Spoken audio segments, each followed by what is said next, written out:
and call into the meeting, and then we're going to quickly proceed.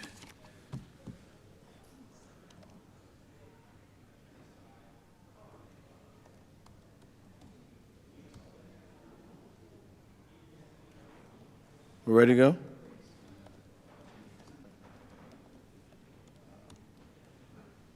Yeah, start. Right? Good to press this.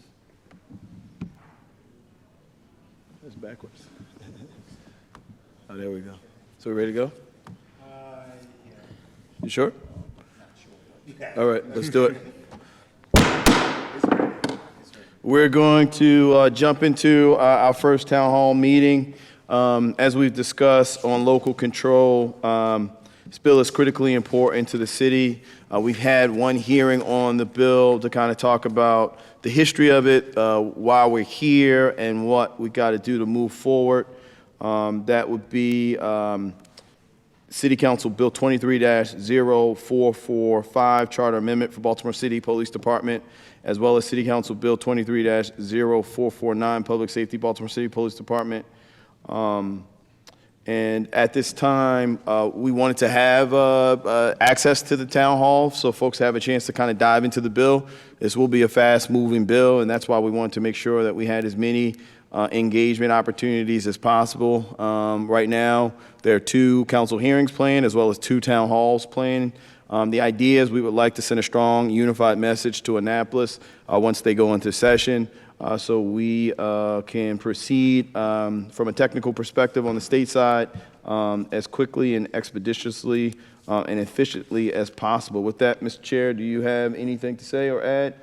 Nothing to add or say. We have 1 member from the public here in chambers to testify. At this time, if you could please come up. The council will give you 3 minutes to provide us any of your questions, concerns, or issues pertaining to the bill. Please state your name. I'm sorry, please press the button to the right. It should turn red. Gotcha. It's on? Yes, sir. Can you hear me? All right. Yes, my name is Terry Sims with the Forest Park Community Association. Basically, what the state's control of our police department does is it ties the hands of our police department. I have been going to a few, more than a few, I forget the exact name for it, but it's when the community members go and actually meet with the police department. We have those meetings with in our community, with our community association, every 4th Saturday of the month. And I actually went and talked to the captain of the Western District because on Garrison Boulevard we have a major problem. We have a lot of drug addicts and a lot of prostitution. It's like running rampant, and I was asking him what is going to be done with that. Now, he told me because of the dissent decree that there's pretty much nothing as far as arrests. They're not making any arrests. They're referring everything to some other department that is supposed to be coming out and helping the prostitutes get off the street, you know, helping socially with the prostitution. But what's going on is running rampant. Nobody's doing nothing about the problem out there. And when you ask the police department what's going on, they say it's because of the dissent decree. It has tied their hands. They can't do nothing about the drug addicts running up and down the street or the prostitution that's going out in front of our houses. Like literally we come outside and people are having sex in the car. This is like on a daily basis. And nobody's doing nothing about it. Like I said, the police department already told me that their hands are tied. When is your last conversation with the police department about this? My last conversation was October. We had the last meeting with them in October. Well, thank you. We have Chair of Public Safety, Mark Conaway here. I know he's taking down notes to talk to the police department. You know, I'm just going to frankly say publicly that I hear your concerns. I hear your frustration. This council is definitely frustrated as well. We've heard these excuses from Baltimore police. First, it was the consent decree. Then they stopped blaming the consent decree. They went to our last state's attorney. They blamed her because of her policies. They pushed her out. Now we have a new state's attorney that said he's going to step up, and now they're back to the consent decree. But the community just remains frustrated about this particular issue. So we definitely hear your concerns. Obviously, from a local control perspective, you know, this will put some policy and oversight more than we've ever had since the Civil War, back into these chambers, and we appreciate you coming out and testifying. Can I just say one thing? And It's actually, it's to my representative. Sure. There's a couple things that I just want you to know about the police department. I've been trying to actually get in touch with you through Jasmine for like a couple weeks now. But it's like they're not working in our community. And they say, like you said, it's because of the dissent decree. But it's a lot of, I see the police sitting on corners right outside where the people are selling drugs or doing whatever they want. It's like we're paying for security.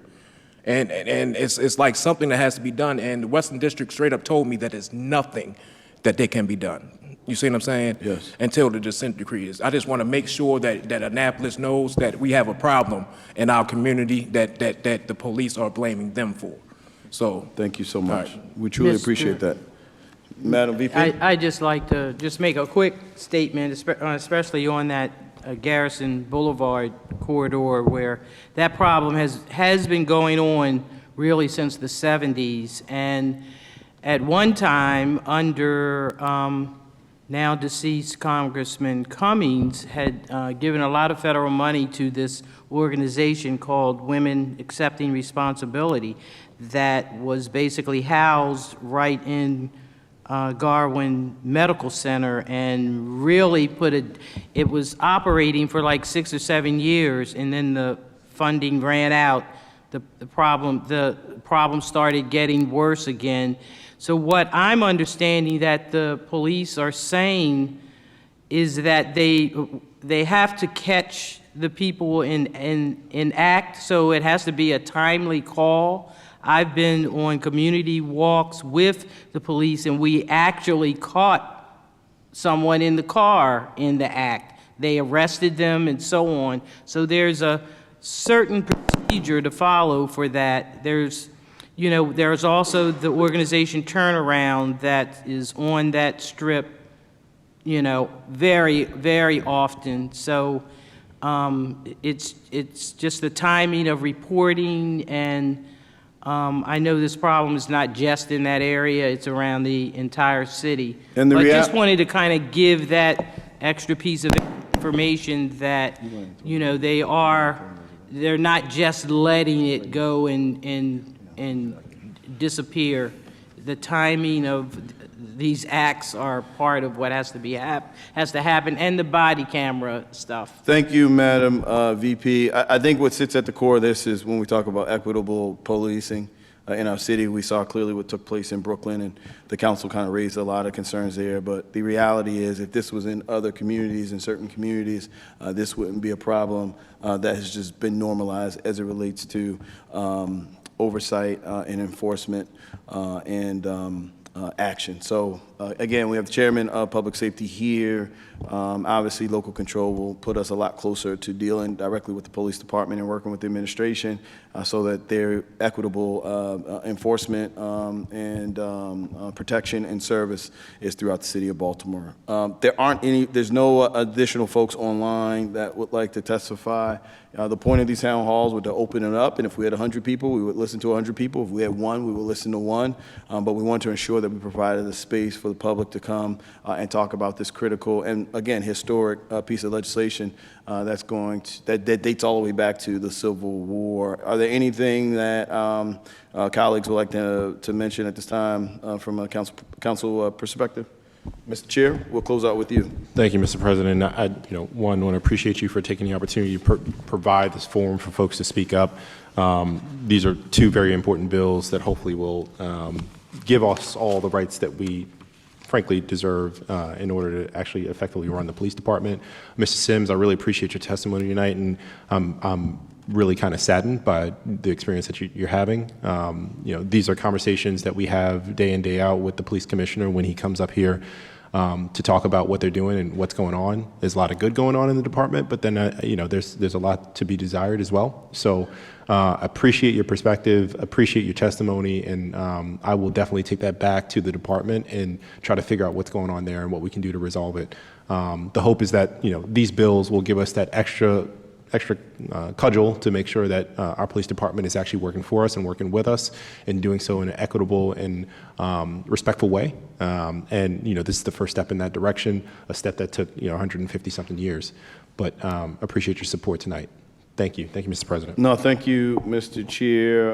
And in closing us out, we will have another town hall that's scheduled for November the 7th at 5:30. Again, here is going to do it. It'll be online as well as in person. I think where we see kind of low participation is we kind of expected it, but we wanted to ensure that we had access for folks to come and testify is because the overwhelming majority of Baltimoreans support this. They've had the chance to go to the ballot and vote for it. All the communication that we received as it relates to our first hearing was that folks are wholeheartedly supportive of it, and the council will continue to move in the right direction so we can come out in a unified attempt from a city to talk to our leaders in Annapolis about local control. With that, I'm going to close out this first town hall meeting. Again, the second one is scheduled for November the 7th at 2023 at 5:30. I'm sorry, December 2023 at 5:30. Baltimore, we love you.